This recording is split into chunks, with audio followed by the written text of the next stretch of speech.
नमस्कार। आकाशवाणी जयपुर अजमेर से प्रस्तुत हैं प्रादेशिक समाचार।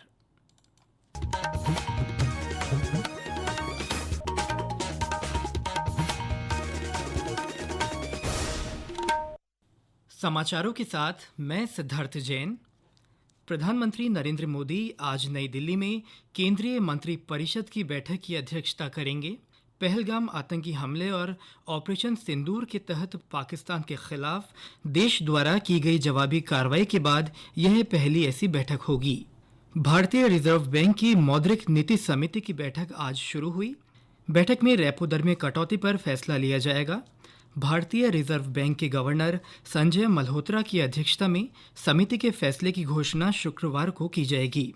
अर्थशास्त्रियों और उद्योग विशेषज्ञों के अनुसार केंद्रीय बैंक रेपो दर में तीसरी बार 25 आधार अंकों की कटौती कर इसे 5.75% पर ला सकता है। भारतीय स्टेट बैंक की नई रिपोर्ट में जून की भारतीय रिजर्व बैंक की मौद्रिक नीति में 50 आधार अंकों की बड़ी कटौती का अनुमान लगाया गया है। रिजर्व बैंक ने पिछली 2 मौद्रिक नीति समीक्षाओं में रेपो दर में 50 आधार अंकों की कटौती करके इसे 6% पर ला दिया है। विश्व पर्यावरण दिवस और गंगा दशहरा के शुभ संयोग पर कल से प्रदेश में वंदे गंगा जल संरक्षण जन अभियान चलाया जाएगा। अभियान का उद्देश्य भूजल स्तर बढ़ाना और जल संचयन के लिए लोगों को प्रेरित करना है। 20 जून तक चलने वाले इस अभियान के दौरान आमजन को पर्यावरण के महत्व के प्रति जागरूक किया जाएगा और उन्हें अभियान से जोड़ने के प्रयास किए जाएंगे। इसी के तहत कल मुख्यमंत्री भजनलाल शर्मा जयपुर के रामगढ़ बांध पर मोरी के पास गोपालगढ़ गांव में श्रमदान करेंगे। इसके बाद मुख्यमंत्री विश्व पर्यावरण दिवस के अवसर पर राजस्थान इंटरनेशनल सेंटर में आयोजित होने वाली राज्य स्तरीय कार्यशाला को संबोधित करेंगे। वे बूंदी के गोहाटा पहुंचकर रामजल सेतु लिंक परियोजना के तहत बनने वाली एक्वाडक्ट का निरीक्षण करेंगे। यहां से वे केशोराय पाटन में चंबल घाट पहुंचकर गंगा लहरी, चुनरी महोत्सव तथा कलश यात्रा में शिरकत करेंगे। इसके बाद मुख्यमंत्री का भरतपुर जाने का कार्यक्रम है। वे वहां गंगा मंदिर में विशेष पूजा, महाभोग तथा तुलसी पौधा वितरण कार्यक्रम में सम्मिलित होंगे। विभिन्न जिलों में भी अभियान को लेकर तैयारियां कर ली गई हैं। प्रभारी मंत्री और प्रभारी सचिव अपने अपने जिलों में अभियान की शुरुआत करेंगे। राजस्थान राज्य प्रदूषण नियंत्रण मंडल की ओर से कल विश्व पर्यावरण दिवस पर जागरूकता कार्यक्रम आयोजित किए जाएंगे। इस वर्ष पर्यावरण दिवस की थीम प्लास्टिक प्रदूषण को हटाएं रखी गई है। पर्यावरण दिवस के कार्यक्रमों की कड़ी में आज प्रदेश में कई स्थानों पर रन फॉर एनवायरनमेंट रखी गई। करौली में इस दौड़ में वन विभाग के अधिकारियों के साथ आम लोगों ने भी हिस्सा लिया।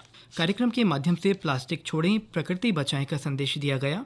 12 में दौड़ को अतिरिक्त जिला कलेक्टर ने हरी झंडी दिखाकर रवाना किया। दौड़ खेल संकुल से शुरू होकर विभिन्न मार्गों से होते हुए खेल संकुल पर ही समाप्त हुई। झुंझुनू और डूंगरपुर में भी दौड़ का आयोजन हुआ। बालोतरा में प्रभात फेरी और तिरंगा रैली निकाली गई।